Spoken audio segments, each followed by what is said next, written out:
all fantasised about owning a bank, haven't we? Well, one man in the UK actually did it, and it wasn't easy because he had to fight the establishment to do it. His struggle has been immortalised in a film now, and it's coming to a screen near you. So, what do you think? About what? This bank thing. Well, last time I checked, you sold minibuses. Yeah, I know, but you know, a bank that serves the whole community. You was a banker. Oh, you didn't go to Eton, you didn't go to Oxford, and you don't talk posh. Do you really think you could take them buggers on at their own game? I suppose when you put it like that. Makes me really want to give it a go. The Bank of Dave chronicles the creation of Burnley Savings and Loans, which to date has lent over £30 million. All profits have gone to local charities to help the community. So it's a bit of a different bank. Businessman Dave Fishwick joins us live in the studio. Dave, so good to see you, because we spoke to you via Zoom a couple of weeks ago and you told us you were coming here. We said you'd get you on set, so here you are. Good morning, Australia, I'm here. Yeah. I've just been looking on the globe out back there and I'm looking how far it is. It's a long way. 26 hours just to see you, Laura. Yeah, well, I really appreciate that, Dave, and for what a great cause, really, because the story is amazing. I've been lucky enough to see Bank of Dave. What are you out here for? Well, we're going to publicise the movie. The movie's going to come out on the 1st of June. It's going to be brilliant. I hope lots of people go and see it. And I think they're going to enjoy the feel-good factor of it. People have been coming out there saying, do you know what? It gives you that warm feeling inside, and we really need that now. Yeah, absolutely we do. We need a bit of good news. So tell us about the Bank of Dave and the kind of people that you've been able to help. Yes. So what we do is we help people, hard-working people, pensioners, get the best rate of interest on the high street, because banks don't like paying interest. And then we take that money and we lend it to people and businesses who can't borrow from the high street bank through no fault of their own. And then after the profits are took out for charities, the rest of it is used for overheads. So we actually don't make any money other than what we give away. So it's a charitable bank. So tell us about the type of people that you have helped, though. Do you remember that first loan you ever gave?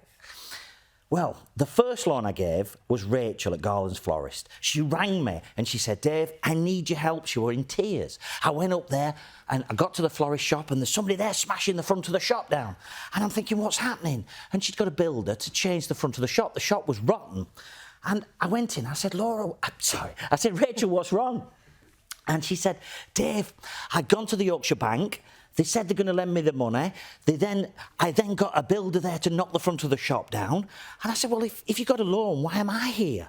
And she said, well, they said yes, and then they said no, a computer changed its mind 300 miles away. So I lent her the money. I had a picture took with her, so she has a picture with the bank that said yes and then no, and then one with me that actually did it. So we lend money to people who can't borrow from the high street bank. Yeah, so you've really changed people's lives then, and as I said, it's immortalised in this movie that's going to be in cinemas right around Australia and New Zealand.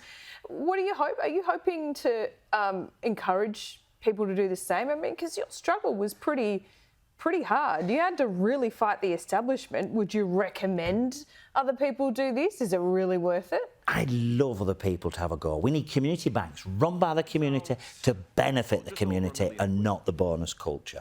There's lots of people in Australia, I'm sure, who are entrepreneurs who have some spare money that could perhaps be the person that takes on the establishment.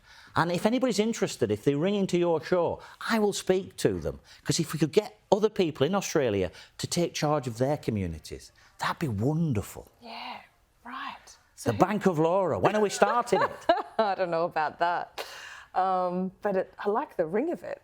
And what did you think when you first saw, obviously you had a lot of involvement in the movie, but what did you think when you first saw the final product? There's a bit of creative licence in there, isn't there? There's a little creative licence. But, you know, I was watching it on the big screen. Do you like karaoke? And I love singing, but I sing terribly. But if you start a song, I'll carry on. You did in the movie as well, by the way.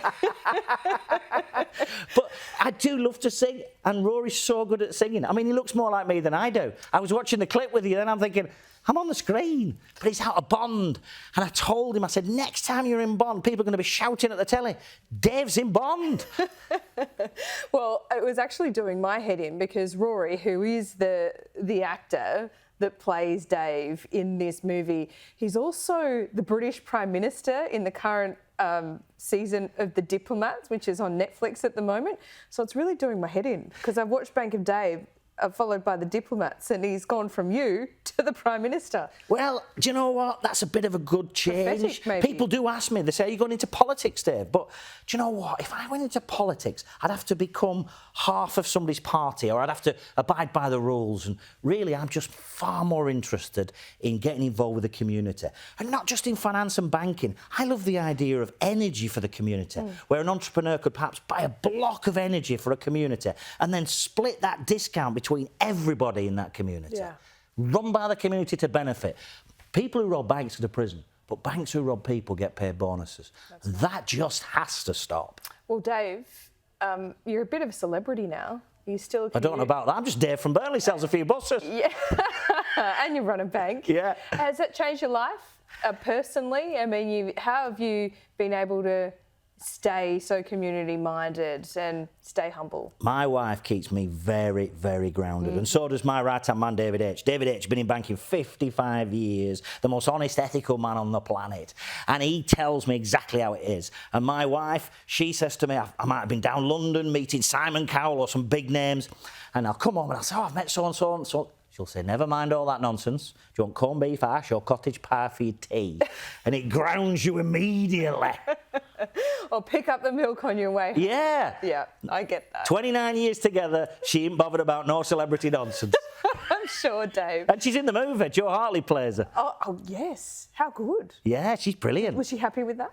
She loved her. And do you know what? Joe were really kind too. But Phoebe Denover, she was on the set of Bridgerton, $100 million set. One day, the following day, she flew to Burnley on a private jet. She got off the jet, she come into Burnley Centre, and there she were on a wet Tuesday afternoon having a chip butty with me in Burnley Market. I love it. That's so good. All right, well, how can people get in touch with you?